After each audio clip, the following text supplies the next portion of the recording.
હું છું મીનાક્ષી વૈષ્ણવ. ગુજરાતી સિને સરિતામાં આપનું સ્વાગત કરું છું. આજે આપણે ગુજરાતી ફિલ્મોના સ્વર્ણયુગના શરૂઆતની ચર્ચા કરીશું. 1972માં ગુજરાતી ફિલ્મ ઉદ્યોગનો સુવર્ણયુગ શરૂ થયો, જેની શરૂઆત 1971માં આવેલી ફિલ્મ જેસલ તોરલથી શરૂઆત થઈ. 1976માં ગુજરાતી ફિલ્મોનો રાફડો ફાટી નીકળ્યો. 1971માં બનતી મૂવી જેમ કે સંત શુરવીરા જે બહારવટિયાના સબ્જેક્ટ ઉપર આધારિત હતી. ત્યારબાદ 1976માં માનવપતિ મૂંઝ, સંતુ રંગીલી, ગંગા જેવી નવી ફિલ્મોએ આગમન કર્યું. હા મિત્રો, આજે આપણે આવી જ ફિલ્મોની ચર્ચા કરીશું.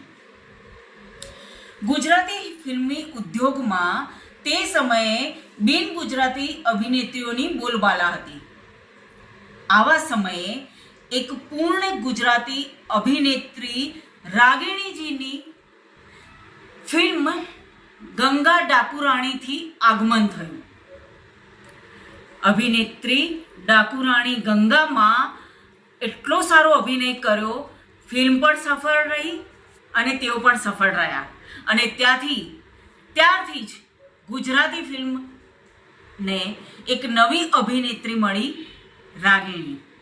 હા મિત્રો, આજે આપણે રાગિણીજી વિશે થોડી ચર્ચા કરીશું. એમ તો તેમના મમ્મી પુષ્પા શાહ નાટ્ય ક્ષેત્રે ઘણા આગળ હતા અને એટલે જ રાગિણીજી પણ એમને પણ આ વારસો નાનપણથી મળી આવ્યો હતો. તેમના નાના અને તેમના પિતા પણ ફિલ્મ ક્ષેત્રે ઘણા આગળ હતા. મિત્રો, રાગિણીજી નાનપણથી જ નૃત્ય, ટ્રેકિંગ, ઘોડેસવારીમાં નિપુણ હતા અને એટલે જ એમણે ડાકુરાણી ગંગા ફિલ્મમાં કામ કરવા માટે હા કહી. કેમ કે ડાકુરાણી ગંગામાં ઘોડેસવારી અને ફાઇટ સીન્સ હતા, એટલે રાગિણીજીએ આ ફિલ્મમાં અભિનયની હા કહી. રાગિણીજી 19 વર્ષની ઉંમરે જ એક વૃદ્ધાનો અભિનય કરીને ઘણી નામના મેળવી હતી. તો આવો મિત્રો, આપણે આ ડાકુરાણી ગંગા મૂવી વિશે થોડી વાતો કરીએ.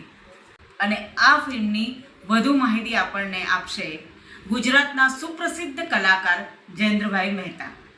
તો મિત્રો, આવો આપણે વાત કરીશું ડાકુરાણી ફિલ્મ ગંગા વિશે અને એ વિશે જણાવશે જયેન્દ્રભાઈ મહેતા. નમસ્કાર જયેન્દ્રભાઈ, તમારું સ્વાગત છે સિને સરિતામાં. ગુજરાતી ફિલ્મ જગતના ચાહકો અને ગુજરાતી કલાકારોને ચાહતા તમામ દર્શકોને જયેન્દ્ર મહેતાના નમસ્કાર. મિત્રો, ગુજરાતી ફિલ્મ ઇન્ડસ્ટ્રી શતાબ્દી તરફ આગળ વધી રહી છે ત્યારે સિને સરિતા મેગેઝિન કે જે ગુજરાતી ફિલ્મ ઇન્ડસ્ટ્રીને ખાસ કરીને ખૂબ જ પ્રોત્સાહિત કરી રહ્યું છે, એના દ્વારા આજે આપની સમક્ષ ગુજરાતી ફિલ્મ મારી પોતાની એટલે કે જયેન્દ્ર મહેતાની કલા યાત્રા અને ફિલ્મ ડાકુરાણી ગંગા કે જેના દ્વારા મેં પોતે પણ ફિલ્મ ઇન્ડસ્ટ્રીમાં પ્રવેશ કર્યો એ વિશે વાત કરીશ. દોસ્તો, 1964માં પહેલી વખત તખ્તા ઉપર પગ મૂક્યો અને નાટક કર્યું, હું કંઈક કરી બેસીશ. અને ખરેખર એમાં હું કંઈક કરી બેઠો, મને ઇનામ મળ્યું અને ત્યાંથી મારી નાટ્ય જગતની યાત્રા શરૂઆત થઈ. ઘણા નાટકો કર્યા, અમદાવાદ, મુંબઈ, એમ કોને કે પૂરા ભારતમાં નાટ્ય યાત્રા કરી. સાથે સાથે પરદેશમાં પણ યુકે અને આફ્રિકામાં પણ નાટકો રજૂ કર્યા. લગભગ ઘણા વખત સુધી મુંબઈની આવનજા ચાલતી હતી. એ દરમિયાન મારું એક નાટક માટીનું ઘર જે મુંબઈ ખાતે અમે રજૂ કર્યું.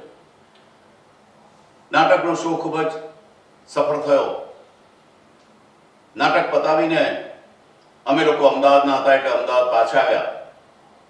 પરંતુ બીજે દિવસે મુંબઈનું સમાચાર પત્ર જન્મભૂમિ પ્રવાસી એમાં મારો માટીના ઘર નાટકના રોલનો ફોટો પ્રદર્શિત થયો. કદાચ જોગાનું જગ હશે. અને એ સમય દરમિયાન પ્રખ્યાત વાર્તાકાર, નવલકથાકાર હરકિશન મહેતા, માધુરીબેન કોટક અને ફિલ્મ જગતના જાણીતા કલાકાર દિગ્દર્શક શ્રી કે સાહેબ એક નવી ફિલ્મ બનાવી રહ્યા હતા.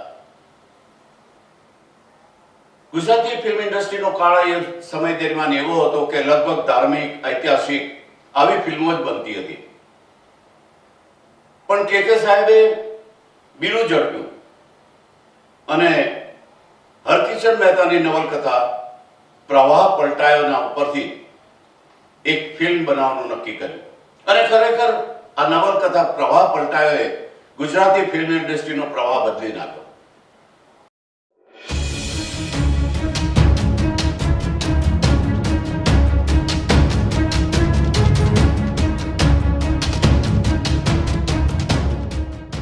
સિને સરિતાના પ્રાયોજક છે Ruku herbal products, gold hair oil અને ડાયમંડ મસાજ ઓઇલ. સવારની લહેજત, ગરમાગરમ ચા અને વ્રજકિશન ભૂમિ અખબાર. વ્રજકિશન ભૂમિ, સિને સરિતાના મીડિયા પાર્ટનર.